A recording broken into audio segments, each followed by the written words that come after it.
Bonjour à tous. Alors on continue, je vais expliquer un petit peu pourquoi, mais on continue donc le chapitre, la partie cours sur l'arithmétique partie 2. Alors pourquoi? Justement, bon, l'idée là, je pense que vous l'avez compris, sur la fin de l'année, c'est de pas forcément fonctionner avec deux chapitres, un en présentiel, un en distanciel, puisqu'on peut se le permettre, c'est-à-dire que on n'a pas trop de retard, et au moins pour vous c'est quand même un petit peu plus simple, je pense, à suivre. Donc en fait, l'idée c'est que à chaque fois vous faites une petite partie chez vous, puis quand vous revenez on continue, etc. Et donc vous ferez pas forcément exactement tous la même chose chez vous ou en classe, mais les parties qui sont un petit peu plus délicates, je m'arrange pour que vous les fassiez tous en classe. Voilà, l'idée c'est ça. Donc là, du coup ça concerne tout le monde. Là, ce qu'on va faire, tout le monde, cette partie-là va la faire chez soi. Normalement, tout le monde avait rempli le grand 1. Alors pour le coup, pas tous de la même manière, mais enfin pas tous de la même manière. Je veux dire, certains l'avaient fait en distanciel, certains en présentiel. Mais peu importe, puisque le grand 1, je pense que c'était compréhensible par tous. Le grand 2 est assez simple aussi, vous allez voir. Et donc celui-là, tous en distanciel. Voilà. Et par contre, après, sur les exercices, pareil, il y aura certains qui seront finalement tous à faire chez vous, et certains qu'on fera en classe. Voilà. Sur cette partie aussi. Donc, le grand 2, on arrive au nombre premier entre eux. Donc, pour l'instant, je vous rappelle que, en fait, ce qu'on a vu, c'est finalement qu'est-ce que c'est un PGCD, comment on le calcule, que ce soit avec des nombres ou avec des expressions, disons, dépendant d'une lettre, en général qu'on avait appelée n. En gros, on a travaillé ça. Et donc là, on arrive au nombre premier entre eux. Vous allez voir assez rapidement le lien, justement, avec le grand 1. C'est peut-être une notion que vous avez déjà abordée. Attention à ne pas mélanger avec les nombres premiers tout court. Là, les nombres premiers entre eux, ça se passe entre deux nombres entiers. Alors qu'un nombre premier, c'est un nombre. C'est un caractère qu'on attribue à un nombre. Premier entre eux, il faudra donc deux nombres. Donc déjà, première chose, une petite propriété qui, je pense, semblera quand même assez logique à la plupart. Les diviseurs qui sont communs, donc là je parle bien des diviseurs communs. Nous on avait vu le plus grand, mais on en a parlé aussi, il y a toute une liste à chaque fois de diviseurs communs. Des fois il n'y en a pas beaucoup. À de nombres entiers relatifs non nuls A et B, sont justement, il y a un lien avec le PGCD, sont les diviseurs du PGCD. Puisque justement, le PGCD c'est le plus grand des communs diviseurs. Et en fait tous les autres sont des diviseurs de lui-même. Parce que les autres vont être plus petits, mais ils sont plus petits, mais ils ne sont pas non plus sans lien avec le plus grand. Ils sont en fait des diviseurs du plus grand. Donc, les diviseurs communs à deux nombres entiers relatifs non nuls A et B sont les diviseurs. Si je prenais de l'encre qu'on voit, ça serait mieux. Voilà, sont les diviseurs du, je ne sais pas comment je dois le dire, PGCD de A et B. Donc en fin de compte, quand vous avez le PGCD, vous avez tous les diviseurs communs. Si vous savez par exemple que le PGCD entre deux nombres c'est 15, vous saurez que que les diviseurs communs sont 15, bien sûr, 3, 5 et 1. Après évidemment tous les négatifs aussi. Là je parle à chaque fois des diviseurs positifs. Bon, je passe, je pourrais donner plein d'exemples. Je pense que globalement ça vous semble assez logique. Après si besoin en classe on pourra y revenir, on peut même le démontrer. Mais bon, vous avez vu ce que ça donne, les démonstrations en arithmétique. C'est pas forcément très difficile, mais c'est quand même assez abstrait. Donc on en fera quelques-unes, mais on va pas non plus démontrer chaque propriété. Chacune se démontre, évidemment, mais à chaque fois, il faut quand même... là, celle-ci, il faudrait, je pense, bien 7-8 lignes quand même de démonstration. Donc bon, voilà. J'essaye de passer, maintenant si ça vous gêne, vous me le direz. Ensuite, une autre propriété qui va nous être bien utile, même en pratique, et ça, on aurait pu déjà l'utiliser dans la première partie d'ailleurs, mais c'est bien de ne pas l'avoir fait jusque-là parce que ça nous a permis de travailler vraiment la technique de l'algorithme d'Euclide, etc. Mais on a un autre accélérateur de PGCD. On a vu Euclide, qui est la base en fait, mais on a un autre accélérateur qui dit que lorsque je vais faire un exemple quand même avant. Si par exemple, je cherche le PGCD entre soit 300 et 500. Bon, là, j'ai pris deux nombres assez évidents. Comme je sais déjà que 300 c'est 3 fois 100 et que 500 c'est 5 fois 100, donc je sais déjà que j'ai 100 parmi les diviseurs communs, eh bien, je peux dire, ok, très bien, comme 100 il est diviseur commun, ben, finalement, je peux en quelque sorte factoriser, enfin, c'est peut-être pas le mot adapté ici, enfin, en tout cas, je peux décomposer mon nombre à chaque fois avec 100. Et donc finalement, ben, lui, il est automatiquement dans le commun, puisqu'on a dit que tous les diviseurs divisent le plus grand commun diviseur. Donc si 100 il est diviseur commun, c'est qu'il divise ce PGCD qu'on cherche. Donc ça veut dire que le PGCD, c'est 100 fois quelque chose. Et ça va être 100 fois quoi? Ben justement, 100 fois le PGCD de ce qui reste. Ce qui reste, c'est peut-être pas le mot, mais en tout cas de l'autre facteur, quoi. C'est-à-dire que 300, c'était 3 fois 100. 100, hop, je l'ai factorisé, il me reste 3. Pareil pour 500. Donc en quelque sorte, quand vous avez un diviseur commun à chacun des nombres qu'il y a dans le PGCD, du A et du B, vous pouvez en gros factoriser votre PGCD par ce nombre-là. Encore une fois, factoriser, c'est peut-être pas le mot. Enfin, c'est pas le mot d'ailleurs. Il ne me vient pas forcément un mot plus explicite, donc c'est pour qu'on se comprenne, quoi. C'est-à-dire vous pouvez le mettre, enfin si, en facteur en quelque sorte, hein, devant. Donc, du coup, ça donne quoi si on écrit avec des lettres? Eh bien, si je prends le PGCD de K fois A et K fois B, je vais pouvoir dire que c'est K fois... alors, je les ai pris naturels, oui, naturels. K fois le PGCD de A et B. Alors, il faudra simplement faire attention si votre A et votre B ne sont pas des entiers naturels, c'est-à-dire qu'ils sont éventuellement négatifs. Parce que si jamais ils sont négatifs et que vous avez un multiple, un diviseur justement qui lui-même est négatif, donc le K là, si K est négatif en gros dans une histoire, il faudra quand même faire attention quand vous le sortez du PGCD, entre guillemets, parce qu'un PGCD est positif, ça doit être le plus grand. Donc vous ne pourrez pas sortir, si par exemple j'ai moins 100 en facteur, je ne peux pas sortir moins 100. Je vais sortir moins 100 en valeur absolue. Donc en gros, je vais sortir 100. Donc bon, c'est ce qui est assez... Je pense que vous l'auriez fait naturellement. Je ne pense pas que vous m'auriez mis moins 100 devant. Enfin peut-être, hein, mais en général on met 100. Soit on laisse les moins à l'intérieur et après de toute façon comme le PGCD, même quand je change les signes est le même, on peut faire comme ça. Ou bien carrément, on sort la valeur absolue de moins 100. Donc justement, la formule généralisée, disons, qui marche dans tous les cas, même avec les négatifs, même quand K est négatif, alors attendez, KA, KB, voilà. En fait, c'est de dire, c'est pas exactement K fois le PGCD, c'est valeur absolue de K fois le PGCD de A et B. Voilà, là où on est sûr de ne pas se tromper, on garde quelque chose qui est positif. Bon, jusque-là, ok, c'est des petites propriétés qui vont nous servir, hein. Vous avez vu, là, avec le 300 et le 500, si vous n'avez pas ça, algorithme de Euclide, etc., ça se fait, c'est pas hyper compliqué. Mais néanmoins, on gagne quand même un temps précieux, puisque après, entre 3 et 5, vous voyez, là, j'ai pas fini le calcul, mais le plus grand commun diviseur entre 3 et 5, c'est 1. Hein, donc, ce sont des nombres qui n'ont pas de diviseur commun, en fait, à part 1. Donc, hop, 100. En fait, en une ligne, il est calculé le PGCD grâce à ça. Alors bon, on ne tombe pas toujours sur des nombres comme ça, où on a un diviseur commun qui est évident, et voilà. Mais ça arrive régulièrement quand même, hein, puisque justement, on cherche le plus grand commun diviseur. C'est qu'ils ont bien des diviseurs en commun intéressants. Sauf quand c'est 1, comme là, bon, forcément, mais c'est quand même quelque chose d'assez courant. Donc ces deux petites propriétés, on les garde en tête, et on continue, donc justement sur nombre premier entre eux. Alors, qu'est-ce que c'est, pour ceux qui ne savent pas encore? En fait, c'est assez simple.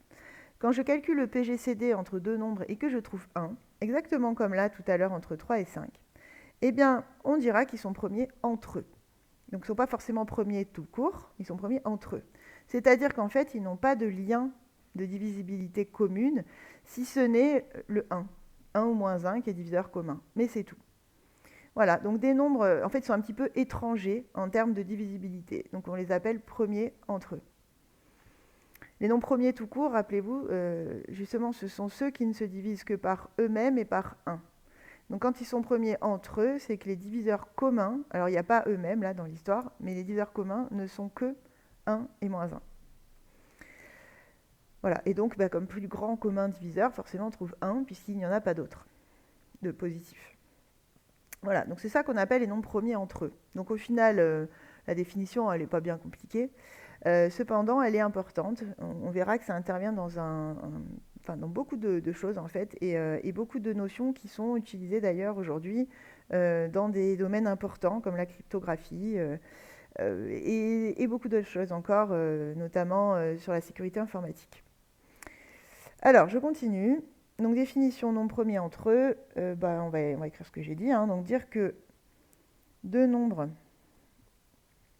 ils peuvent être positifs, hein, donc, ils peuvent être négatifs, je veux dire, donc on va les prendre relatifs. Deux nombres entiers relatifs non nuls, puisque je vous rappelle qu'on ne calcule pas le PGCD quand l'un des nombres est nul, puisque 0 se divise par tout le monde, donc c'est un peu compliqué de trouver le plus grand.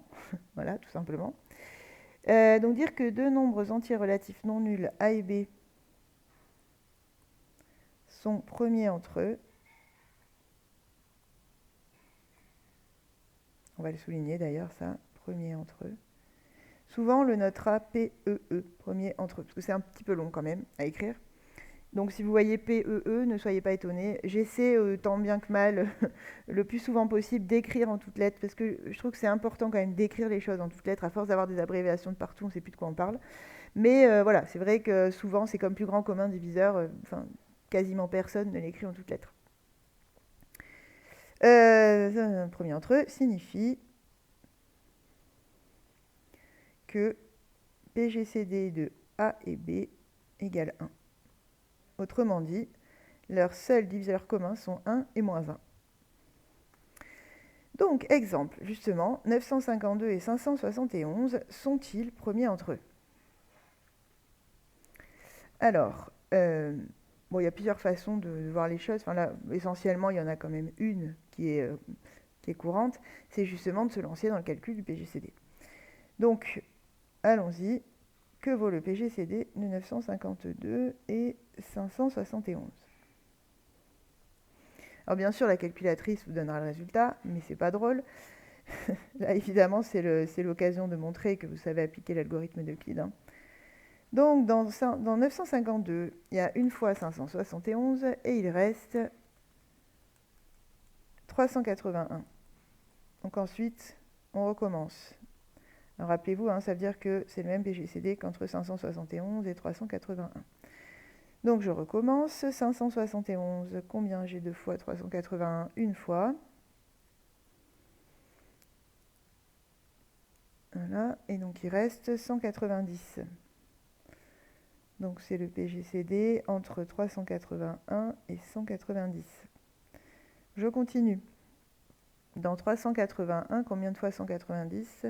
Deux fois. Là, c'est facile, il va rester 1. Donc 381, c'est 2 fois 190 plus 1.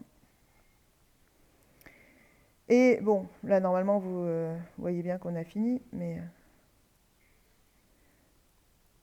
Parce que là, on arrive sur un PGCD qui est évident, hein. Maintenant, si on termine vraiment l'algorithme d'Euclide, normalement, il faut aussi écrire la dernière étape. Donc 190 fois 1 plus 0.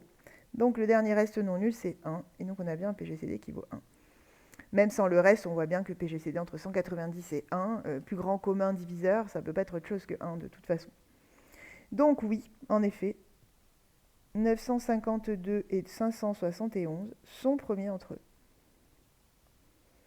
Donc on est bien d'accord qu'on a rajouté du vocabulaire, mais mathématiquement, pour l'instant, il ne s'est pas passé grand-chose de neuf. C'était plus neuf ce qu'il y avait dans les propriétés que ce qu'on a écrit dans la définition finalement. Mathématiquement parlant, hein. Après le vocabulaire, il faut l'avoir aussi, hein. Donc c'est important de savoir ce que veulent dire des nombres premiers entre eux. Ce que veut dire. Alors, maintenant, on continue. Comme on avait fait dans l'exercice sur le PGCD, maintenant, on vous met donc des nombres qui ne sont pas constants, qui sont donc variables en fonction d'un paramètre n, qui varie, qui est entier naturel. Et on vous demande de démontrer que A et B sont premiers entre eux. Autrement dit, donc cela revient à montrer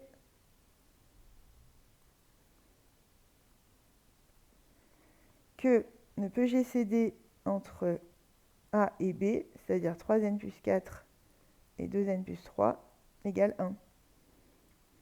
Et ça, en fait, vous savez déjà faire. On l'a travaillé dans la première partie. Donc, même principe, 3n plus 4. Combien il rentre de 2n plus 3? Il en rentre 1, il reste n moins 1. Dans 2n plus 3, il rentre 2 fois n moins 1. Moins 2, il reste 5. Oui, c'est ça.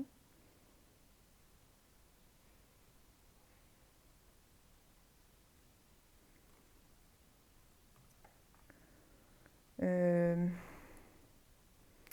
J'ai dû faire une erreur de calcul. Alors, 3n plus 4. Ah oui, ben voilà, je me disais, il y a un problème quelque part. C'est pas possible. Ok, je reprends. Oui, donc excusez-moi, j'avais mis -1 à la place de plus 1. Donc plus n plus 1, 2n plus 3 égale 2 fois n plus 1 plus 1. Voilà, c'est là que c'est intéressant. Donc en fait, de tout ça, on déduit que le PGCD de AB, en fait, c'est le même que le PGCD de n plus 1 et 1. Or, le PGCD entre n plus 1 et 1, ça ne peut être que 1, puisque 1 n'a comme diviseur que 1 et moins 1. Donc on se fiche un peu des diviseurs de n plus 1, en fait ça ne va rien changer, puisque le seul diviseur commun possible c'est 1. Et comme on obtient 1, ben justement ça veut bien dire que A et B sont premiers entre eux. Donc on est d'accord que les exercices sont à peu près les mêmes. Simplement on a rajouté des mots.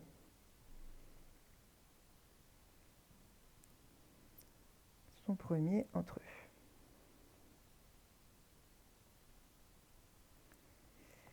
Voilà.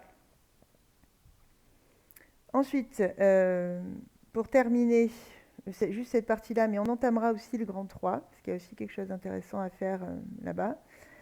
Donc, soit dans le grand 3, enfin dans la dernière propriété avant le grand 3, c'est une petite propriété, presque une remarque, mais non, c'est une propriété hein, qui se démontre, qui peut être intéressante aussi parfois, enfin, on verra dans un certain type d'exercice. Donc là, on vous dit, on prend A et B qui sont de nombres entiers relatifs, non nuls, mais quelconques. On appelle D leur PGCD, très bien. Alors, il va exister un A' et un B' entiers relatifs premiers entre eux,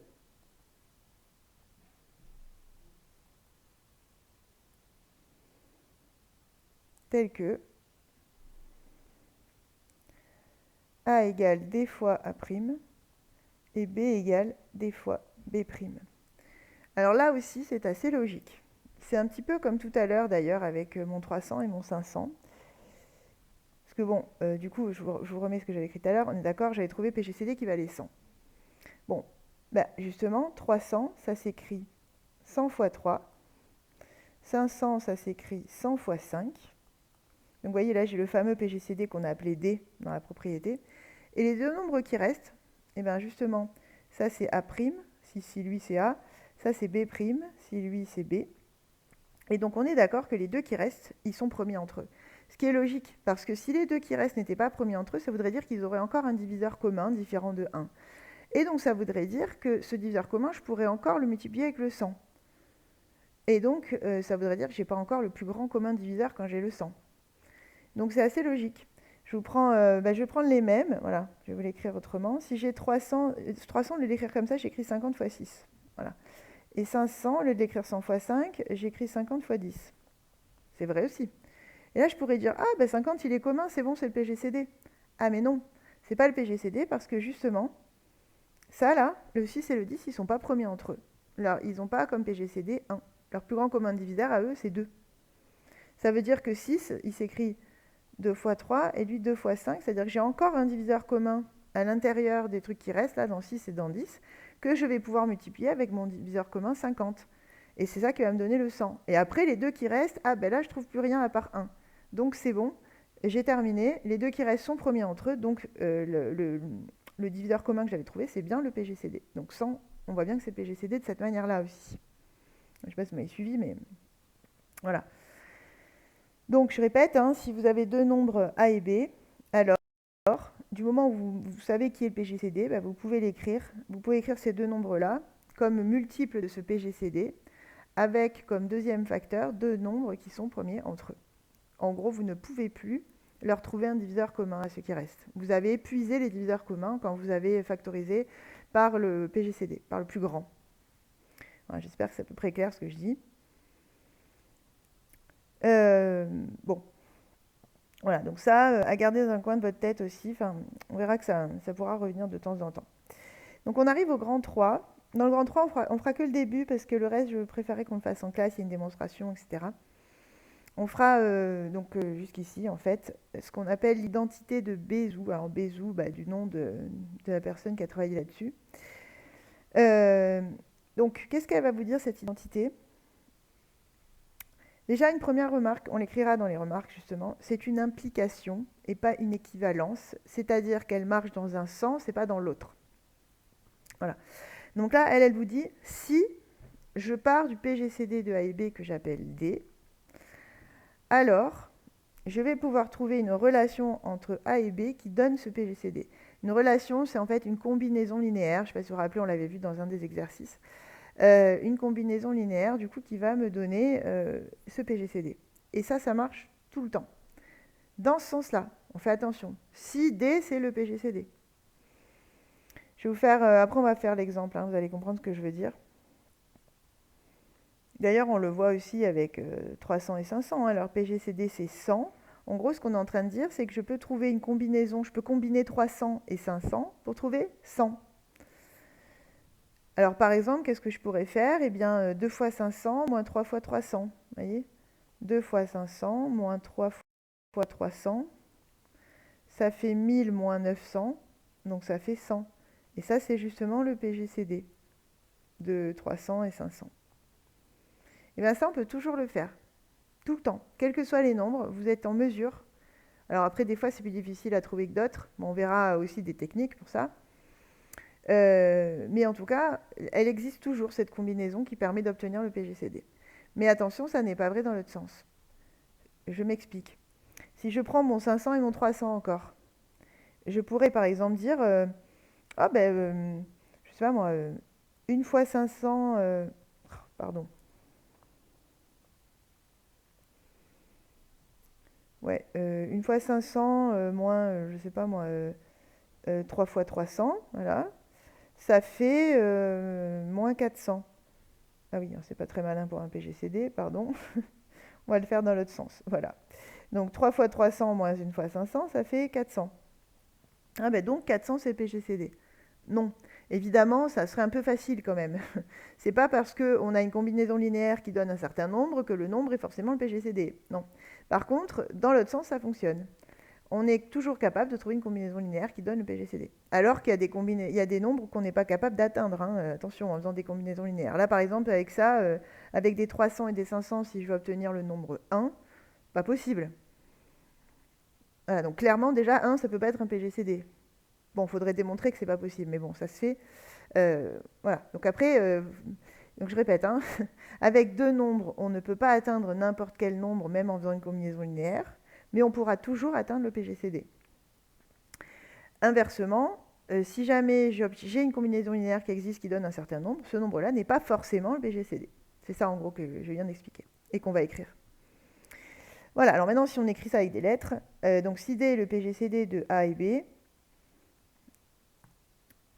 alors il existe des entiers relatifs U et V. On les appelle tout le temps comme ça, essayez de vous y faire. Je ne sais pas pourquoi on les a appelés comme ça, mais c'est vrai que c'est dans tous les livres, dans beaucoup d'énoncés, donc bon, on s'adapte. Donc si D égale PGC de AB, alors il existe des entiers relatifs U et V tels que A fois U plus B fois V. Donc ça c'est la fameuse combinaison, c'est-à-dire que je prends un certain nombre de fois A et un certain nombre de fois B. U et V peuvent être négatifs, d'accord? Donc c'est une addition qui est écrite, mais si V est négatif, ça va être une soustraction. Égale B, c'est-à-dire le PGCD. Voilà ce que dit donc ce qu'on appelle l'identité de Bézout, c'est-à-dire que ça, c'est toujours vrai. Alors, par exemple, 55 et 35. Donc, dans un premier temps, déjà, on va déterminer quel est leur PGCD, parce que sinon, bon, forcément, on aura du mal à... Oui, c'est ça. On aura du mal à avoir l'identité. Je regardais juste si j'avais le bon exemple, oui, c'est ça.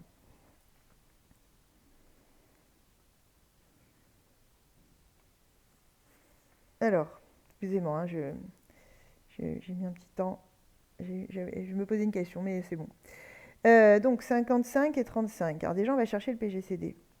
Et là, on va essayer d'être malin, puisque je vous ai donné tout à l'heure une petite astuce. On sait quand même que 55 et 35 sont tous les deux dans la table de 5. Donc plutôt que de se lancer dans l'algorithme d'Euclide, on peut dire que 55 c'est 5 fois 11, que 35 c'est 5 fois 7. Donc le PG c'est 5 fois le PGCD de 11 et 7. Et après, entre 11 et 7, ma foi, les deux sont des nombres premiers, hein, 11 et 7. Donc plus grand commun diviseur, c'est 1. Donc 5 fois 1, et donc 5. Voilà, donc on peut le faire comme ça. Sinon, on peut le faire évidemment avec l'algorithme d'Euclide. On peut dire que 55, c'est 35 plus 20. 35, c'est 20 plus 15. 20, c'est 15 plus 5. 15, c'est 5 fois 3, plus 0. Donc PGCD, il est là. Voilà, on peut aussi faire ça. Je l'ai fait quand même, l'algorithme d'Euclide, après j'expliquerai pourquoi. Alors, donc comme j'ai obtenu comme PGCD 5, d'après l'identité de Bézout, je devrais donc être en mesure de donner une relation entre A et B qui donne 5, une combinaison linéaire, donc un AU plus BV, si vous voulez, qui donne 5.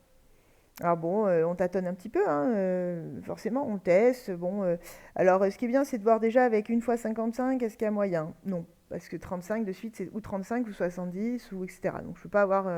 il faut trouver donc un multiple de A et un multiple de B qui soit séparé que de 5. Si je prends 2 fois 55, ça fait 110. 35, si je fais x3, ça fait 105. Ah, intéressant. Ça veut dire que si je fais 2 fois 55 plus 35 fois moins 3, je fais en fait 110 moins 105, donc je trouve 5. Ah, ben j'en ai une, l'identité de Bézout. Voilà. Donc là, ça fonctionne avec U qui vaut 2 et V qui vaut moins 3. Donc forcément, en général, vous en avez un positif, un négatif, hein, sauf si le A et le B sont eux-mêmes pas du même signe. Mais sinon, bon, c'est souvent comme ça. Voilà, on a ça. Mais attention, ce n'est pas la seule possibilité.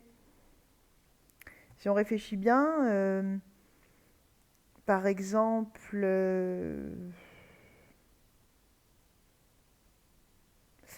si je fais un peu plus, donc attendez, 55 fois 5 par exemple. 55 fois 5, alors je vais le tester. Ça fait 275. Bon. Maintenant, si je continue avec les multiples de 35, donc j'étais à 105, je monte. J'ai 35 fois 7 qui fait 245, et c'est pas assez. Donc 35 fois 8, ça fait 280. Voilà, donc j'ai 275 et 280. Ah, j'ai une distance de 5.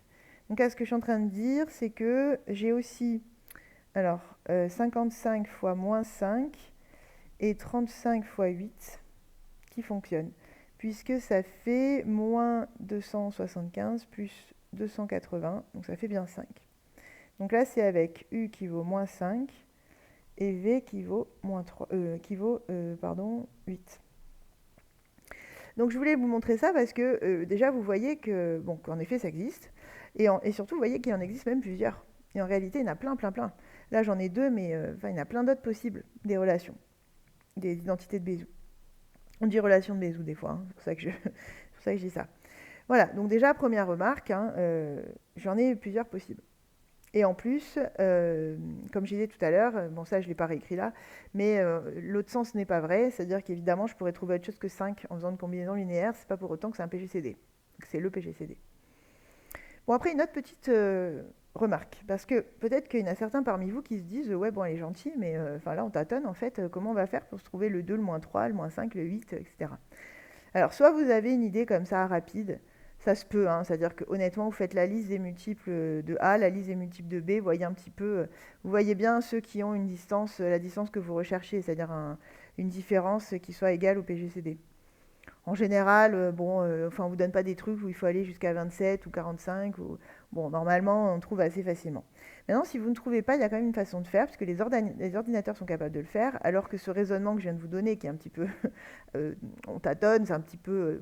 pas intuitif, mais presque, l'ordinateur va avoir du mal à le faire. Mais en revanche, l'ordinateur, il va être capable de le faire à partir de l'algorithme d'Euclide. C'est pour ça que je vous l'ai quand même écrit, même si on n'en avait pas besoin ici, ça. Alors, je vais m'en servir ici. Donc, comment j'aurais pu trouver, c'est ça que je vais faire, hein, comment j'aurais pu trouver une relation entre le 55 et le 35 qui donne mon PGCD? Alors, en fait, il va s'agir de faire une espèce de remontée des calculs. Déjà, le dernier, il ne vous sert à rien. En revanche, celui d'avant, il sert parce que vous avez le 5 qui est justement ce PGCD. Donc, si je pars de... comment je vais vous le... Attendez. Ce que je vais faire, c'est que je vais réécrire les 3 lignes. Il n'y a que 3 lignes, donc ça va. Comme ça, on travaille tout à droite, là, parce que c'est un peu compliqué sinon. Voilà, j'ai réécrit mes 3 lignes. Bon. Donc, évidemment, j'avais des trucs à droite. Ça, je l'enlève. Pas grave. Donc, j'ai ça. Ce qu'on va faire, c'est qu'en fait, on va faire une remontée. Alors, je vais dire 5 égale. Je vais passer le 15 à gauche. 20 moins 15. Mais attention, je ne remplace pas. En fait, pour l'instant, je laisse ça, quoi. Voilà. 20 moins 15, très bien. Si je regarde la ligne d'avant, 15 lui-même, je peux le remplacer par 35 moins 20. Bon. La ligne d'avant, le 20, je peux le remplacer par 55 moins 35. Bon. Alors, l'idée maintenant, c'est d'utiliser chacune de ces remarques et les imbriquer les unes dans les autres. C'est-à-dire, là, je vais utiliser 15, c'est 35 moins 20. Alors, qu'est-ce que je fais? Là-dedans, je vais remplacer, alors le 20, je laisse, et à la place de 15, je vais écrire 35 moins 20. Et c'est toujours égal à 5. Alors, ce qui est intéressant, c'est que là, vous voyez, j'ai du 20 à 2 endroits. Donc, je vais pouvoir dire, oui, très bien, c'est 20 moins 35 plus 20. Vous constatez qu'à chaque fois, je ne fais pas le calcul, je fais exprès. Il faut laisser les nombres apparents. J'ai donc 2 fois 20 moins 35 égale 5. Et vous voyez là, j'ai mon 5, il est écrit à l'aide de 35. Moi, je veux 35 et 55, mais j'ai commencé le travail déjà. Maintenant, je vais mettre des couleurs pour que vous compreniez quelque chose. Donc ici, ce que j'ai fait, c'est l'exploitation de ce qui est en vert. Maintenant, si je prends du orange et que j'utilise ce qui est ici. Là, qu'est-ce qu'on a dit? Le 20, je peux le remplacer par 55 moins 35. Donc, là, j'ai un 20, je le remplace par 55 moins 35. Et pareil, je développe. Donc 2 fois 55, moins 2 fois 35, moins 35 égale 5. Et si je rassemble mes 55 et mes 35, et ben voilà, je retrouve ce que j'ai écrit tout à l'heure, là, 2 fois 55 qui était là. 2 fois 55 plus 35 fois moins 3 égale 5. Donc vous voyez là, en fait, c'est une... Et les ordinateurs le font comme ça, c'est une remontée des calculs qu'on fait dans l'algorithme d'Euclide. C'est-à-dire qu'on les prend dans l'autre sens. Et à chaque fois, on remplace le reste précédent par le R, en fait, on le remplace par A moins BQ à chaque fois. Et on imbrique ça dans les calculs suivants. En gros, c'est ça l'idée. Je ne sais pas si vous m'avez suivi, mais bon, de toute façon, on refera dans l'exercice. Quand vous n'avez pas d'idée, après, s'il y a quelque chose qui vous paraît évident, du moment où vous donnez la relation, enfin le U et le V, finalement, comment vous l'avez trouvé, on ne vous le demande pas. Après, il y aura peut-être des exercices où on n'aura pas le choix, je ne dis pas, mais bon, c'est pas toujours nécessaire de remonter l'algorithme d'Euclide. Mais ça peut l'être, il faut savoir le faire. Voilà, donc là, on a trouvé notre identité de Bézout.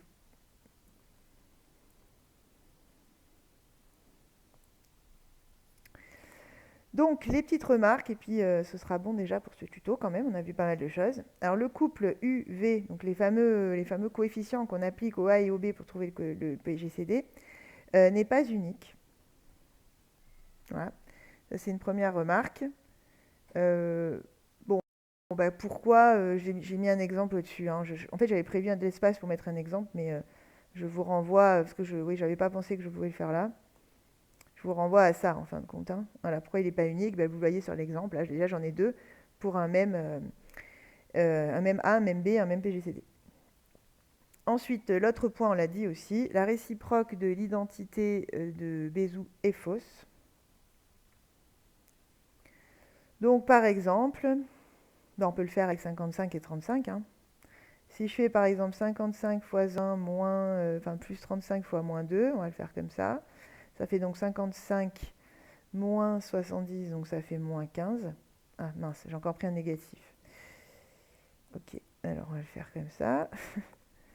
Fois 2, donc ça fait 15. Voilà, moins 55 plus 70. Or, 15 n'est pas le PGCD. Mais bon, ce qu'on n'a pas encore dit, c'est que, ok, vous ne trouvez pas le PGCD là, forcément, mais en revanche, vous trouvez un multiple du PGCD. Le PGCD, c'était 5. Là, vous voyez, je trouve 15. Vous pouvez essayer d'autres combinaisons. Et c'est logique parce qu'en fait, chacun des nombres que vous faites intervenir est divisible par ce PGCD, forcément, puisque c'est le plus grand commun diviseur. Donc, toutes les combinaisons que vous allez faire sont finalement des additions, des soustractions de nombres qui sont toujours divisibles par ce PGCD. Donc, le résultat n'est peut-être pas le PGCD, mais il est quand même forcément divisible par le PGCD. Mais ça, bon, on ne l'a pas encore écrit, mais je peux déjà vous le dire, puisque c'est quand même assez logique.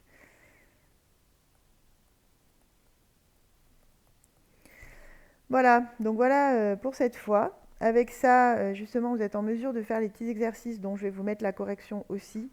Comme ça, cette partie-là déjà sera faite chez vous, ça sera l'avancement en distanciel, et comme ça, nous, après, on travaillera justement la partie théorème de Bézout avec, il y a un petit peu plus de... Bon, ça se fait, hein, c'est pas non plus... mais il y a légèrement plus de travail. On le fera donc en classe. Voilà, bon courage à tous en tout cas. Et à très bientôt pour la correction d'exercices qui correspondent à tout ça. Allez, bon courage, à bientôt.